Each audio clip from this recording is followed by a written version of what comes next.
My name is Kim Willard, and I am the Assistant Visiting Professor of Theater at UPIKE this year, and hopefully for a long time to come. I grew up in upstate New York, in Hudson, New York, a little town that is now becoming pretty popular with people who live in Manhattan, and they build houses there for the weekends. But back when I was there, it was little, and I've lived in several other states as well, and now I live in Kentucky. The very first play that I was ever in, it was a Christmas play at Greenport School, where I went to elementary school. I was in the 3rd grade, and I wore a red plaid long dress, and my first line was, "We Milfords really have a lot to be thankful for this year," and I don't remember anything else about it, but I know that was my first line. And the first professional show I ever saw, I was in 7th grade, and it was The Music Man at Mac Hayden Theater, which is a little summer stock theater near where I grew up, and I ended up going and doing summer stock there the next year, and then from then on. I have been singing, according to my parents, since before I could speak. They said that I came out singing.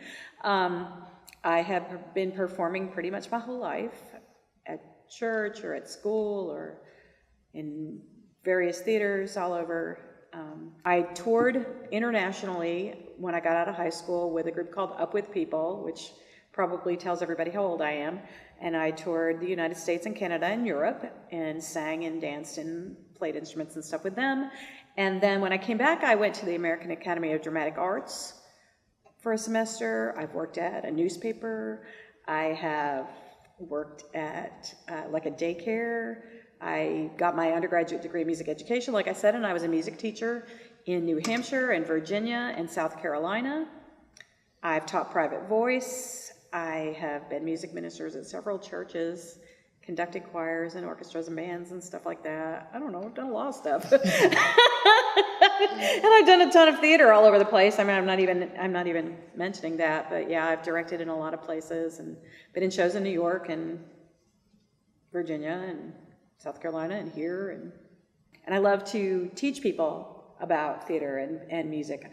I was a music teacher for 20 years, public school music teacher. My undergraduate degree is in music education, and I am a voice teacher and a choir director and the director of education at Jenny Wiley Theater. It's what I do. I mean, when I get up in the morning, I'm getting dressed to come here and teach theater or go to Jenny Wiley Theater and teach theater and work with kids for theater. It's pretty much my life.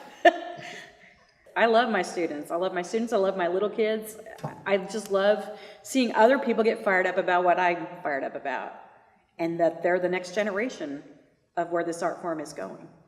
For one thing, being the director of education at Jenny Wiley Theater, I'm working with children of this community every single day. Kids that come from as far as 2 hours away to be a part of our shows.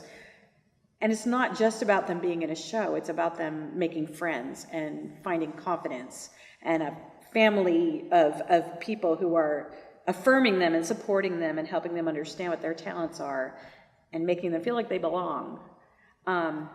There's that, or even, here at UPIKE, beyond teaching you guys, I always have people in my office. Somebody's always asking, what do you think, Miss Kim? How should I do my schedule, or what should I do about this situation, or how can I be a better actor? Having a chance to one-on-one with people is really important, and I don't think we get enough of that. So I think theater is a good way to do that, because you have to work personally. It's not something that can be done long distance. You've got to be right there with people. I think what's hard about it for most people is you have to be a team player. It's a team sport. You can't do it by yourself.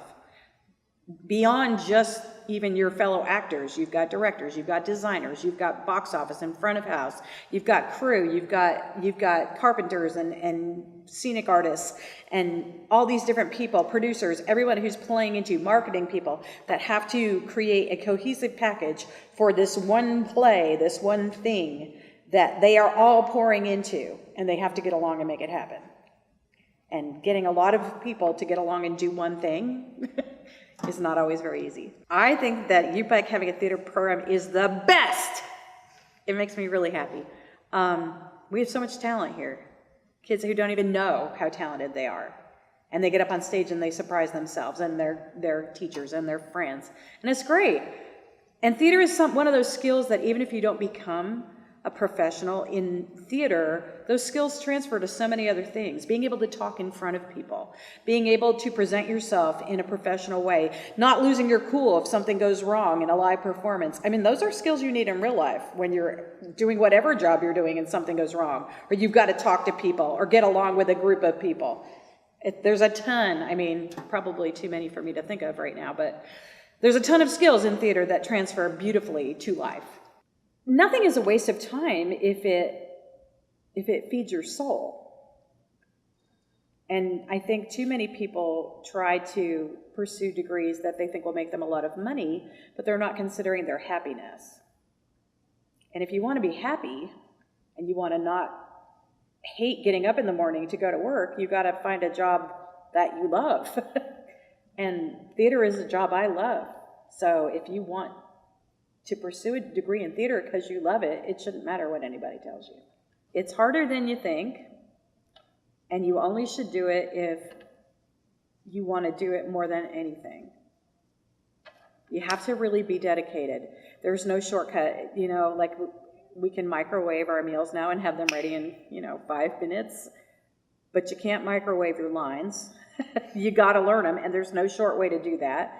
You can't microwave the emotions that are necessary to tell a story in a really true way, in a moving way that makes people feel something. You have to work through those. It has to be rehearsed. It has to be planned. It's not something you can do quickly.